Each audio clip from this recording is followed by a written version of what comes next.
Vamos a abrir nuestras Biblias a la epístola a los Romanos. Vamos a estar en el capítulo 8.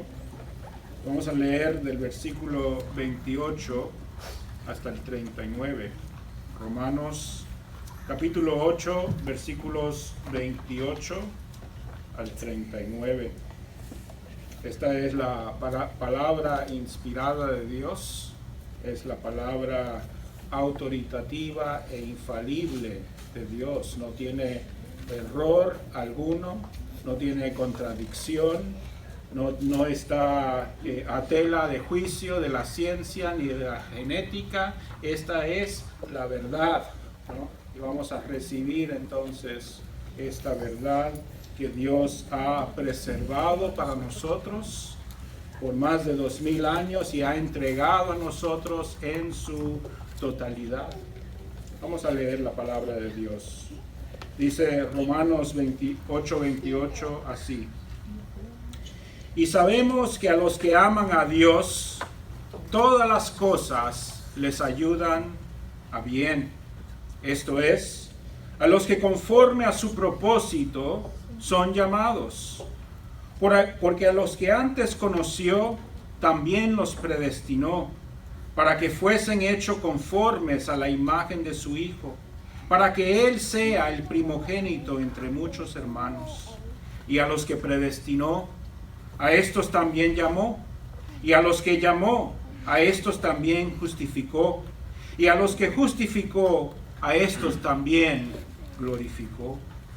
¿Qué pues diremos a esto? Si Dios es por nosotros, ¿quién contra nosotros? El que no escatimó ni a su propio Hijo, sino que lo entregó por todos nosotros, ¿cómo no nos dará también con Él todas las cosas? ¿Quién acusará a los escogidos de Dios? Dios es el que justifica. ¿Quién es el que condenará? Cristo es el que murió, mas aún el que también resucitó, el que además está a la diestra de Dios, el que también intercede por nosotros. ¿Quién nos separará del amor de Cristo? ¿Tribulación o angustia o persecución o hambre o desnudez o peligro o espada? Como está escrito: por causa de ti somos muertos todo el tiempo, somos contados como ovejas de matadero. Antes en todas estas cosas somos más que vencedores, por medio de aquel que nos amó, por lo cual estoy seguro de que ni la muerte, ni la vida, ni ángeles, ni principados, ni potestades, ni lo presente, ni lo porvenir, ni lo alto, ni lo profundo, ni ninguna otra cosa creada podrá separarnos del amor de Dios que es en Cristo Jesús, nuestro Señor. Vamos a orar. Padre Santo, te damos gracias, Señor, por esta maravillosa palabra, este himno de alegría que nos presenta el apóstol Pablo para, Señor, asegurarnos, para afianzarnos, para, Señor, colocar nuestra seguridad en las arras de fierro, Señor, que tú has provisto para cada uno de nosotros. Padre, te pido, Señor, que en esta mañana, Señor, esta palabra, Señor, llegue a los corazones, a las mentes, Señor, de cada uno que escucha. Te pido, Padre Santo, que tú limpies, Señor, las mentes de todos los que están presentes, Señor, de toda distracción, de toda preocupación, Señor, y que tú prepares el terreno del corazón, Señor, para que esta palabra eche raíz, Señor, y cambie vidas, cambie corazones, cambie actitudes, Padre Santo. Padre, te pido por un servidor. Te pido que las palabras que he de articular, las oraciones y las ideas que he de formular sean las palabras y las ideas, Señor, tuyas, dadas de antemano, Señor, diseñadas para este pueblo, en este lugar. Todo esto lo pido en el nombre de nuestro Señor y Salvador, Cristo Jesús. Amén. Amén, hermanos. Entonces, vamos a enfocarnos en esta mañana solo en la primera parte de Romanos 8:31. ¿Qué pues diremos a esto? ¿Qué pues diremos a esto? El renombrado teólogo norteamericano Carlos G. Finney solía decir que el mundo es un barco a la deriva y que la tarea del evangelista es de meter a cuantas almas pueda al barco de salvavidas. En base a esta visión del evangelismo, Finney aplicó las teorías de la psicología moderna a la obra evangelística con el fin de lograr el mayor número de conversos posibles. El método de Finney y de gran parte del evangelismo en la actualidad, además, consistía en crear alarma, en crear urgencia en el oyente para así generar un estímulo que demandaría una respuesta. Me acuerdo yo de jovencito, de unos 11 o 12 años, asistí a un campamento de jóvenes y en ese campamento solíamos reunirnos en la tarde alrededor de un fuego para escuchar el mensaje de un predicador invitado. Recuerdo que en la última noche de ese campamento, el predicador nos hablaba del tormento eterno del infierno y estaban ahí las llamas del fuego y sacó este frasco de gasolina, lo echó al fuego creando lo que a mí me parecía una explosión. ¡Bum! Claro, esa explosión logró captarnos la atención a todos. Muchos niños respondieron al estímulo con alarma y con asombro. Un amigo mío dijo, ¡eso qué chévere! Otros lloraban desconsoladamente al verse envueltos ellos mismos en esas llamas incontrolables. Muchos niños respondieron positivamente al llamado al altar en esa noche. Y puede ser que algunos tuvieron en esa noche un encuentro real con la verdad del Evangelio, no lo sé. El problema principal, sin embargo, con esta aproximación a la presentación del Evangelio, con sus raíces en la metodología de Finney, es este.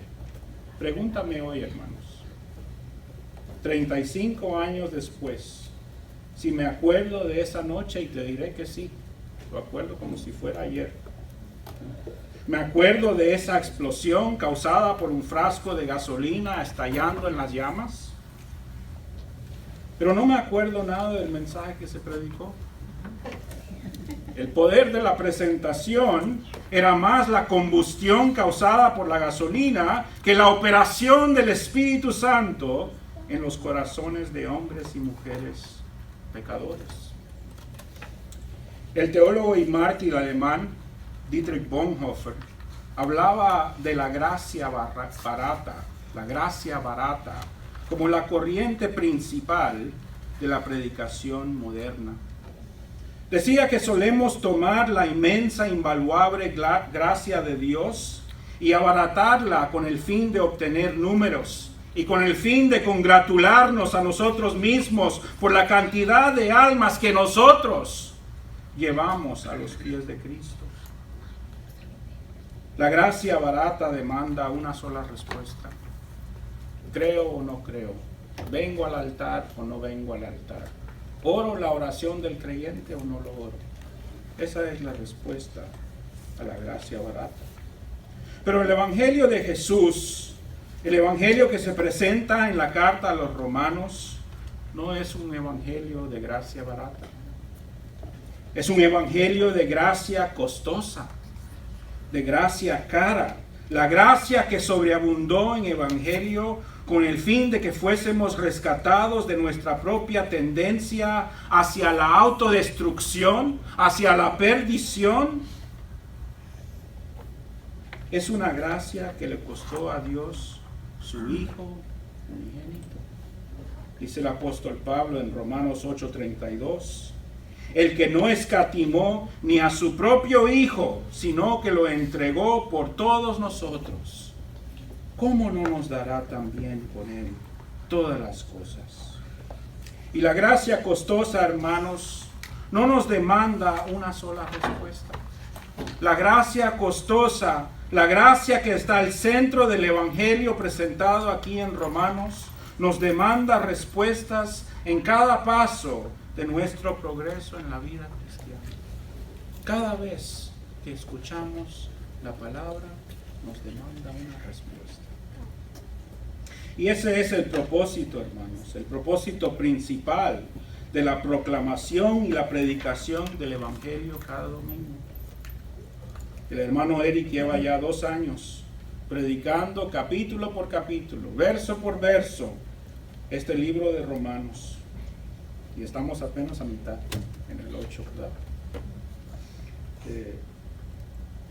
Pero hace esto no con el fin de ensancharles la mente, lo hace con el fin de llevarles al crecimiento en la gracia sobreabundante de Dios, de crecer. Cada verso, cada palabra, cada transición, cada pregunta dentro de este evangelio está ahí para hacernos crecer. Es una semilla para echar raíz en nuestro corazón. La proclamación de la palabra de Dios, hermanos, es siempre un encuentro con la palabra viviente, con Cristo Jesús, diseñado por Dios para cambiar nuestros corazones, para moldear nuestras actitudes y para conformarnos más y más a Él. Y algunos pueden preguntarse, ¿por qué el hermano nunca hace un llamado al altar? ¿Dónde quedó la invitación? ¿Por qué no terminan los cultos con una invitación y que todos vengan acá? ¿Por qué no? ¿Acaso no hay interés y pasión por las almas? Hermanos, a esa pregunta yo contestaría que la predicación de la palabra de Dios, no opera sobre los pies ni sobre las piernas. Cualquiera puede responder a un llamado al altar. A veces se responde simplemente de costumbre. Otras veces tenemos un vecino en la banca que nos da un pegadito y quedamos ahí afuera. ¿Qué hacemos? Pues vamos adelante. ¿Qué más? ¿Verdad? La predicación de la palabra, hermanos, opera sobre el corazón. Sobre el corazón. Y nuestro objetivo, semana tras semana, es de llevar esa palabra a donde en realidad puede cambiar su vida. En su corazón, no aquí enfrente. Aquí enfrente su vida no va a cambiar, hermanos. Su vida va a cambiar aquí. Amén. Pero a veces, hermanos, luchamos para reencontrarnos de nuevo con el Evangelio cada domingo. ¿No es cierto? Y parece que entre más conocemos de la Biblia, más resistimos el efecto del Evangelio en nuestros corazones. Es paradójico. Conocemos el contexto de ese pasaje. Te puedo recitar el autor, la fecha, la ocasión. Sabemos los conceptos teológicos que el predicador maneja y conocemos todos los debates en torno a esas ideas en la historia de la iglesia. No sabemos ese versículo de memoria. Si Dios por nosotros, ¿quién contra nosotros? Sabemos ese versículo. Lo hemos estado diciendo por años. ¿Qué más? ¿Qué más nos pueden decir sobre eso? Y esas son las luchas que enfrentamos semana tras semana. Pero hermanos, la palabra tiene poder para vencer esas luchas. Y quiero mostrarles en esta mañana, a través de la argumentación de Pablo aquí en Romanos, cómo podemos sobreponernos a esas luchas y recibir semana tras semana lo que Dios tiene para nosotros en su palabra. Y para hacerlo me quiero enfocar solo en la primera parte del versículo 31. ¿Qué pues diremos a esto? ¿Qué pues diremos a esto? ¿Por qué introduce Pablo esta interrogativa aquí en el capítulo 8? ¿Y a qué se refiere Pablo cuando hace la pregunta, ¿qué diremos a esto? ¿Qué diremos a esto? Voy a responder primero a la primera pregunta, enfocándome en la estructura retórica de la epístola. Luego voy a considerar la segunda pregunta, haciendo resumen de mucho de lo que nuestro hermano Eric ha dicho a lo largo de estos 2 años. Entonces, vayan preparándose para recobrar esas memorias, ¿no? De lo que han visto en la epístola a los romanos. Una de las características singulares de la epístola a los romanos es el uso que hace su autor, el apóstol Pablo, de preguntas retóricas. Preguntas retóricas. Una pregunta retórica es una pregunta que se formula no con el fin de recibir una respuesta, sino con el fin de avanzar un argumento o con el fin de anticipar alguna objeción por parte del oyente o del lector. La pregunta retórica, sabes que es una pregunta retórica porque siempre el mismo que hace la pregunta lo contesta, ¿verdad? Esas son las preguntas retóricas. Pablo en esta epístola a los romanos hace uso constante de preguntas retóricas. Tenemos que recordar que la carta a los romanos difiere en un punto fundamental de todas las demás cartas de Pablo.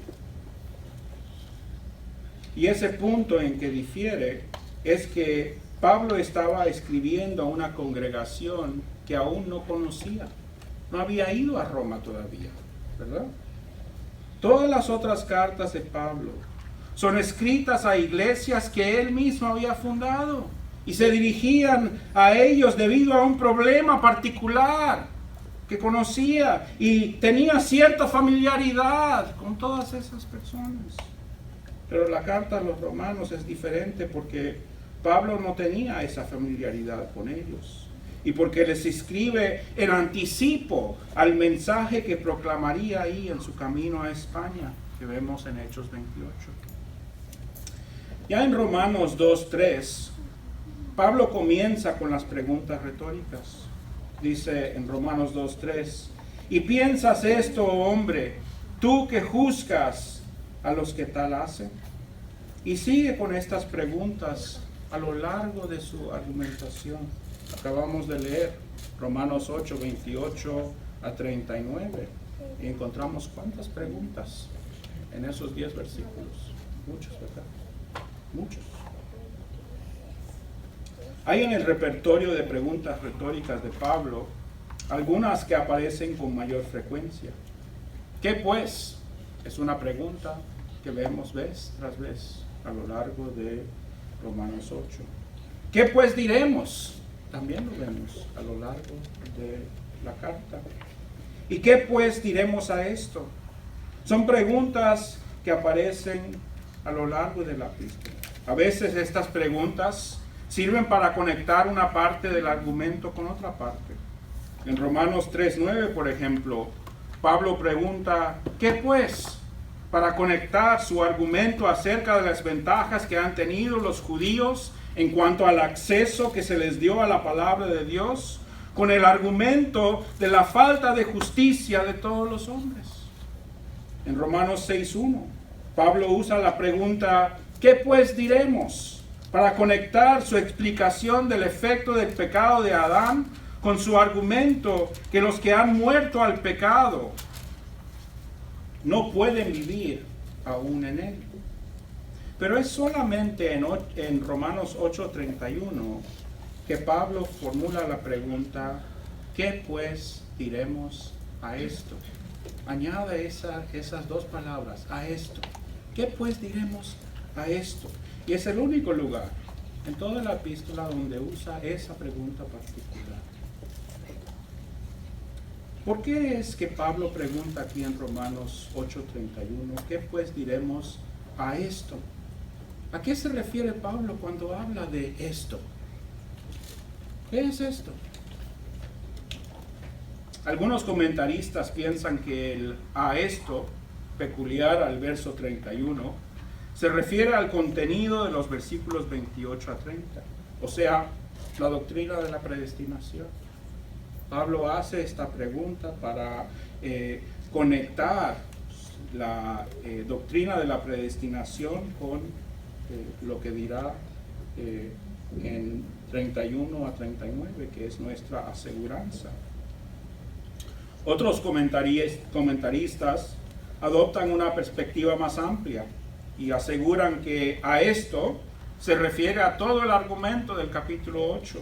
O sea, ahora pues, ninguna condenación hay para los que están en Cristo Jesús. William Hendrickson, sin embargo, propone que en realidad Pablo se refiere a todo el argumento que ha venido desarrollando desde el capítulo 1. ¿Qué pues podemos decir a esto?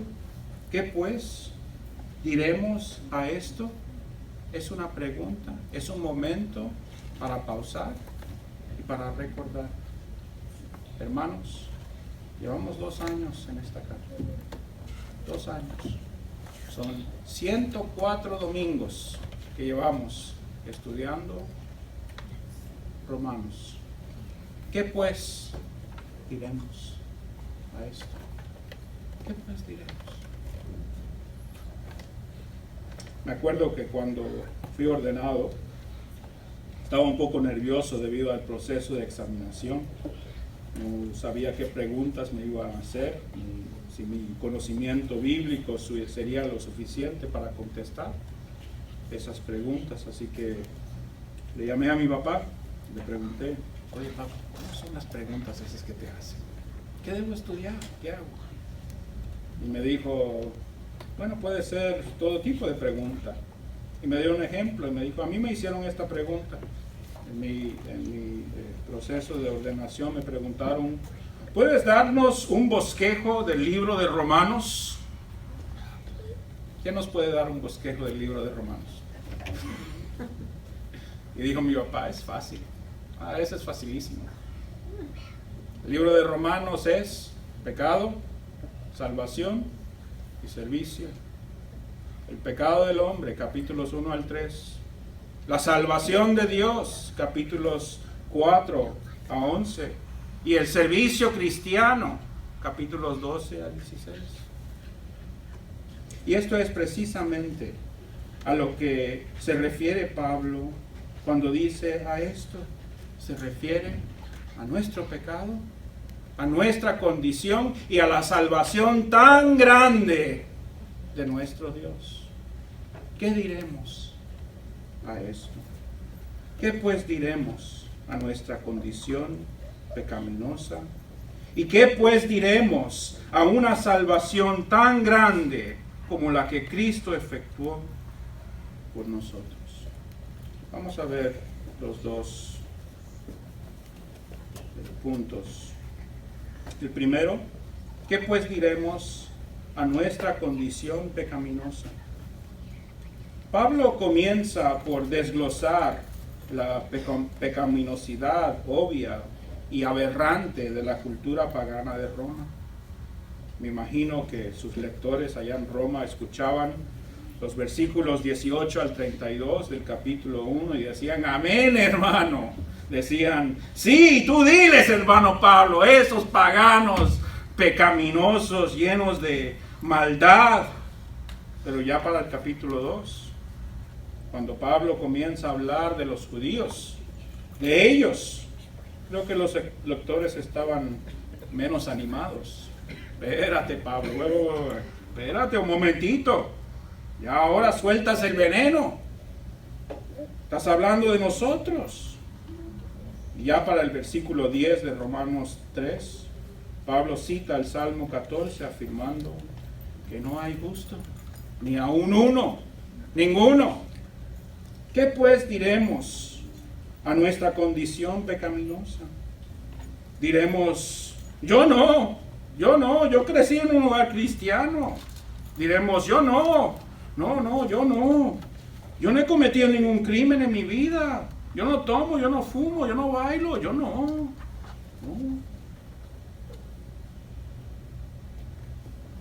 Noten que la doctrina de la depravación total del ser humano demanda una respuesta. Y esa respuesta es que yo soy culpable. Yo soy culpable. La culpabilidad está en mí, está en cada uno de mis miembros. La culpabilidad proviene de la cabeza federal de la humanidad, que es Adán. Pero la buena noticia, hermanos, es que hay otra cabeza federal.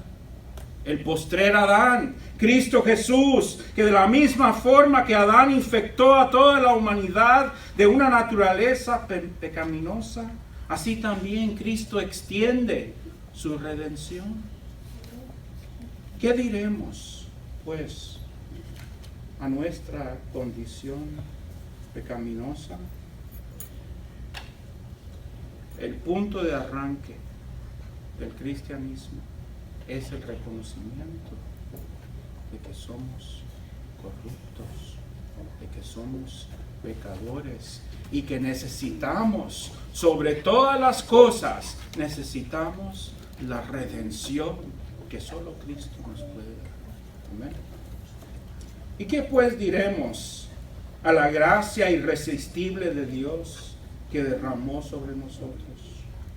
Una gracia tan segura, una gracia tan eficaz, que no solo nos salva, sino que también produce en nosotros la fe para ser salvos. Produce en nosotros la fe para ser salvos. En Romanos 1:17 dice Pablo, porque en el Evangelio la justicia de Dios se revela por y para fe. Por y para fe. La gracia de Dios, hermanos, no es un salvavidas al alcance solo de aquellos que pueden estrechar su brazo. Estamos muertos en nuestros delitos y pecados. No necesitamos simplemente una ayuda. Necesitamos ser reavivados, reanimados por el Espíritu Santo. La gracia de Dios produce la fe en Jesucristo y el arrepentimiento que es para la salvación. ¿Y qué pues diremos, hermanos, a la elección incondicional? ¿Qué pues diremos a haber sido conocidos, predestinados, llamados, justificados y glorificados? Algunos se aproximan a esta doctrina con odio y rencor ante Dios. Dicen, ¿cómo puede ser un Dios justo, un Dios bueno y dejar atrás a algunos? Otros ven en esta doctrina la gran misericordia de Dios al rescatar a los suyos de una perdición absoluta y segura. No dudo que la doctrina de la predestinación suscita toda clase de preguntas. Suscita toda clase de preguntas. No lo dudo y no quiero minimizar esas dudas e inquietudes. Pero lo que sí voy a decir es que en el momento que escuchas y entiendes esta doctrina, en el momento que esta doctrina se te es presentada, ya has sido conocido, predestinado, llamado, justificado y en camino a la glorificación. De otra forma, esta doctrina no tendría ninguna significancia, sería una locura. Pero el hecho que lo entiendes me está diciendo que has sido ya llamado, ya conocido. Y puedes decir, bueno, no es que tengo este amigo y lo quiero muchísimo y no creo que es justo que haya sido predestinado al infierno. No, nadie es predestinado al infierno. Nadie es predestinado al infierno. Somos predestinados a la redención.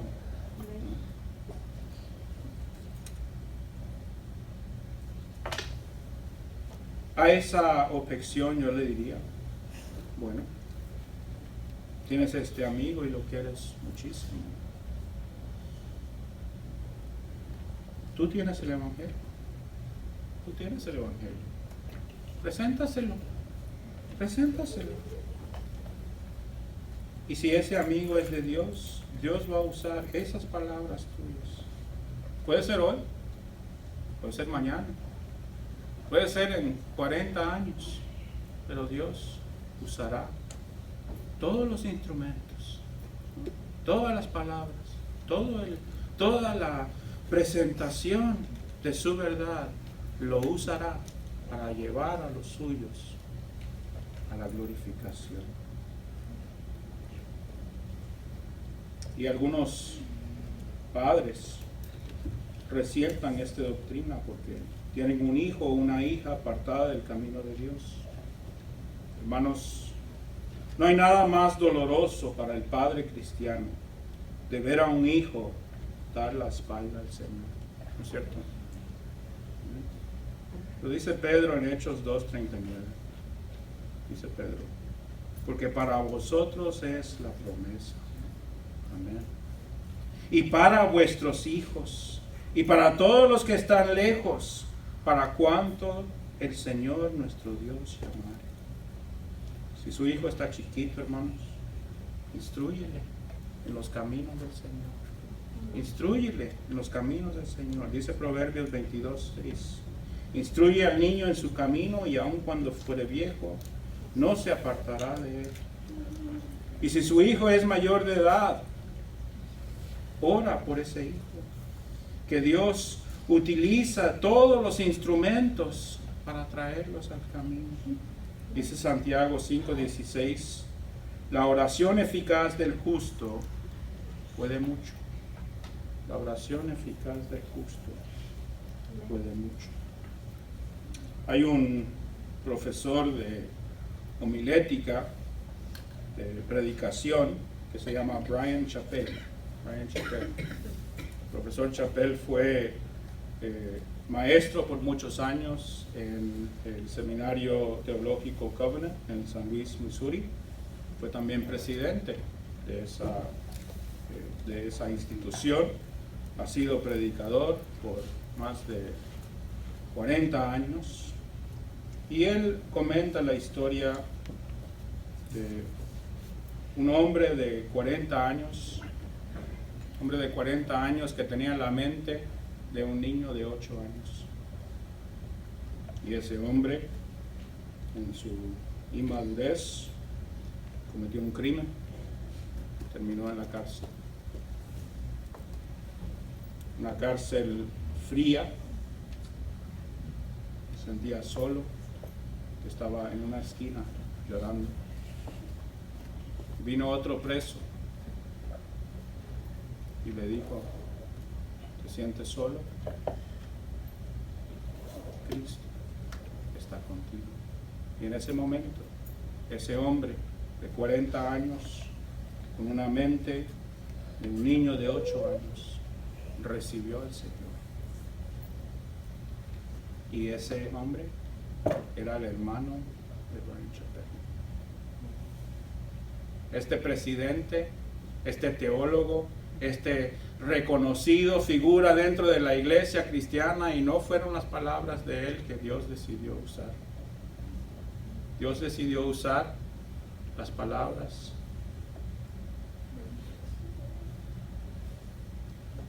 de otro preso. ¿Y qué pues diremos a la elección incondicional? ¿Y qué pues diremos de la perseverancia de los santos? ¿Qué diremos a la garantía de Dios de preservarnos y perseguirnos hasta el final? Mi esposa Sandra comenta a menudo la historia de mi suegro. Mi suegro fue un hombre muy conocedor de las cosas de Dios.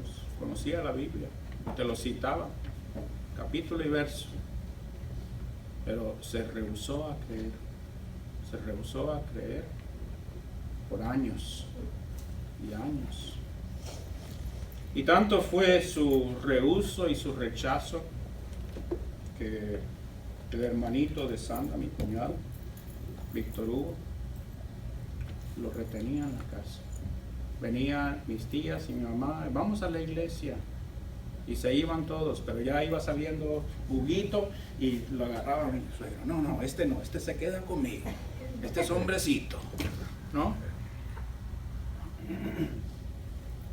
Y es interesante que ese mismo niño que mi suegro en su rebelión retenía, fue el instrumento que Dios usó para llevar a ese hombre en fe y arrepentimiento a los pies de Cristo Jesús.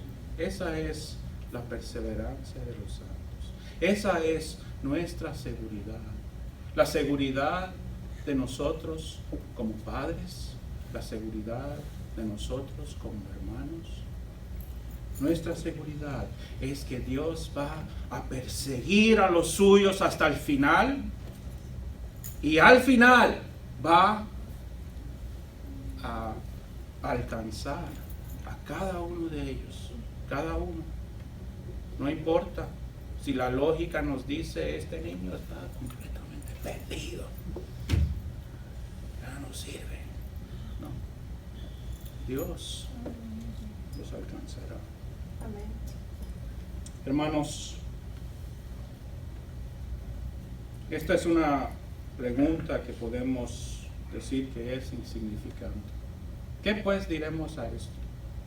La mayoría de los exégetas y comentaristas simplemente lo pasan por alto. Ya. Otra pregunta retórica, ¿y qué? Pero esta pregunta, hermano, y estas preguntas a lo largo de Romanos están puestos ahí para hacernos detener, para hacernos reflexionar, para hacernos preguntarnos, ¿cómo es que esta palabra lo veo en mi vida? Hermanos, este mensaje ha sido un mensaje donde les he hablado más historias, comentado más anécdotas, y hay una razón por eso, porque eso es la función de la predicación, es de llevarte al lugar donde puedes decir esa verdad, yo lo he visto. Te está dando espejuelos, te está dando lentes para ver la realidad. Eso es lo que hace el Evangelio. Eso hace el Evangelio. Y esa es la forma en que el Evangelio cambia vidas. Vamos a orar. Amén. Padre Santo, te damos gracias, Señor.